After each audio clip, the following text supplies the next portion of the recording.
Doctor BR Ambedkar Konaseema జిల్లా ఆలమూరు మండలం పెనికేరు గ్రామ బీసీ సామాజిక వర్గం నుండి నిన్న రాత్రి గ్రామ తెలుగుదేశం పార్టీ మరియు గూడాల ప్రభాకర్ గుత్తుల సూరిబాబు గాల ఆధ్వర్యంలో తెలుగుదేశం పార్టీలో చేరారు. వీరికి రాష్ట్ర టీడీపీ ఉపాధ్యక్షులు కొత్తపేట నియోజకవర్గం టీడీపీ ఇన్ఛార్జి బండారు సత్యానందరావు కాండువా కప్పి పార్టీలోకి ఆహ్వానించారు. తెలుగుదేశం పార్టీ అంటేనే బీసీలని నేడు అసామాజిక వర్గం నుండి సుమారు 50 మంది పార్టీలో చేరడం శుభపరిణామమని అన్నారు. పార్టీలో చేరిన ప్రతి ఒక్కరికి సముచిత స్థానం కల్పిస్తామని, తెలుగుదేశం జనసేన పార్టీల ఉమ్మడి ప్రభుత్వం అధికారంలోకి వచ్చేలా అందరూ కృషి చేయాలని సత్యానందరావు కోరారు. పార్టీలో చేరిన వారిలో పిల్లి మహేష్, కొప్పిశెట్టి దిలీప్, చొల్లంగి సుధీర్, యాండ్ర సూర్యనారాయణ, యాండ్ర నారాయణ, ముసిని సాయి కిరణ్, చొల్లంగి మహేష్, చొల్లంగి చరణ్ తేజ్, గుత్తుల వెంకటరమణ, గుత్తుల వెంకట సాయిరాం, గుత్తుల అంజిబాబు, గుత్తుల సాయిరాం, గూడాల మణికంఠ, చిట్టూరి భీష్మాచారి, పిల్లి నరేష్, యనమదల బాలచందర్రావు, సిరిపాదం వెంకట సూర్య, గుత్తుల వివేక్, గుత్తుల లక్ష్మీ చైతన్య, తూము భాస్కర్ సాయి, రెడ్డి శ్యామ్ ప్రసాద్, రెడ్డి వీరబాబు, రెడ్డి నాగేంద్ర, నరాల యువ వాసంశెట్టి సూరిబాబు, శీలం సుమంత్, కొప్పిశెట్టి జ్ఞానేంద్ర, గుత్తుల సతీష్ తదితరులు ఉన్నారు. ఈ కార్యక్రమంలో ఆలమూరు మండలం మరియు పెనికేరు తెలుగుదేశం పార్టీ నాయకులు, కార్యకర్తలు, యువత, మహిళలు మొదలగు వారు పాల్గొన్నారు.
ఈ రోజున పెనికేరు గ్రామంలో అమ్మవారి జాతర సందర్భంగా అమ్మవారిని ఆవిడ దర్శించుకుని ఆవిడ కరుణా కటాక్షాలు పొందడానికి ఇచ్చేసిన సందర్భంలో మన గ్రామంలో బీసీ వర్గానికి చెందినటువంటి యువత ఉత్సాహంతో ఉర్రూతలూగుతూ తెలుగుదేశం పార్టీ విజయానికి మేము కృషి చేస్తాం, చంద్రబాబు నాయుడు గారి ముఖ్యమంత్రిగా తెచ్చుకోవాలి, సత్యానందరావుని శాసనసభ్యుడిగా చూడాలని ఈనాడు తెలుగుదేశం పార్టీలో చేరడానికి ముందుకు వచ్చినటువంటి పెనికేరు గ్రామ బీసీ వర్గానికి చెందినటువంటి 50 మంది యువకులకు నా హృదయపూర్వకమైనటువంటి స్వాగతం. తెలుగుదేశం ఎంతో అభిమానంతో వారు ఈనాడు తెలుగుదేశం పార్టీలో చేరడానికి ముందుకు రావడం జరిగింది. ప్రధానంగా ఇందులో ముఖ్య విశేషం ఏమిటంటే వీరందరూ కూడా మొదటిసారి ఓటు వేసేవారే ఉన్నారు. ఇది చాలా గొప్ప విషయం.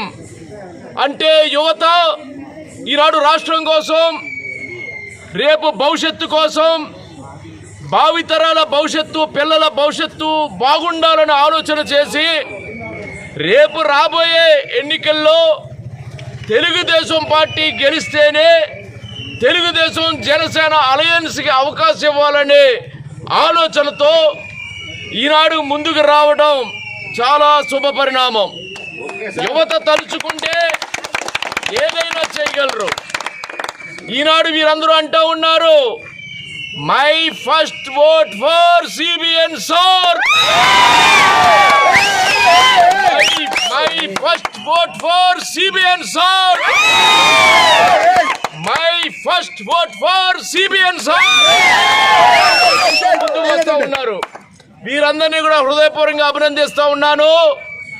ఇది ఈ ప్రభుత్వాన్ని సాగనంపడానికి వైసీపీ ప్రభుత్వాన్ని, జగన్మోహన్ రెడ్డి పాలనకి చరమ గీతం పాడడానికి యువతరంలో వస్తున్న అపూర్వమైన స్పందనగా నేను తెలియజేస్తా ఉన్నాను.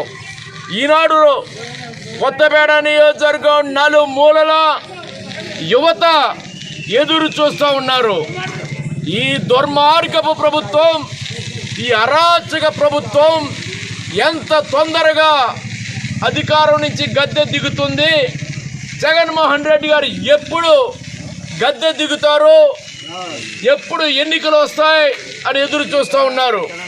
ఎందుకంటే రాష్ట్రం ఏ విధంగా నష్టపోయిందో యువత తెలుసుకుంటూ ఉన్నారు, యువత అర్థం చేసుకుంటూ ఉన్నారు.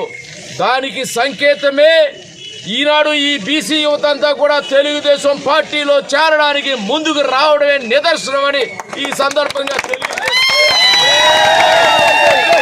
నా యొక్క హృదయపూర్వకమైన స్వాగతం పలుకుతూ వారికి అండగా ఉంటామని, వాళ్ళ చేతే రేపు ఈనాడు ఈ గ్రామంలో కానీ వారి చేతే ఏ విధమైన కార్యక్రమాలు ఉన్నా ప్రజల కోసం పనిచేస్తామని, వాళ్ళకి అండగా ఉండి వాళ్ళు ఏది చెబితే అది రేపు మేమందరం కూడా నెరవేరుస్తామని వారికి హామీ ఇస్తూ, వారు రేపు ఎన్నికల్లో గట్టిగా కృషి చేయాలని కూడా వారిని కోరుకుంటూ, చేరిన వారిని అభినందిస్తూ నా హృదయపూర్వకమైనటువంటి అభినందనలు పార్టీలో చేరిన ప్రతి ఒక్కరికి పేరు పేరున తెలియజేసుకుంటూ ఉన్నాను.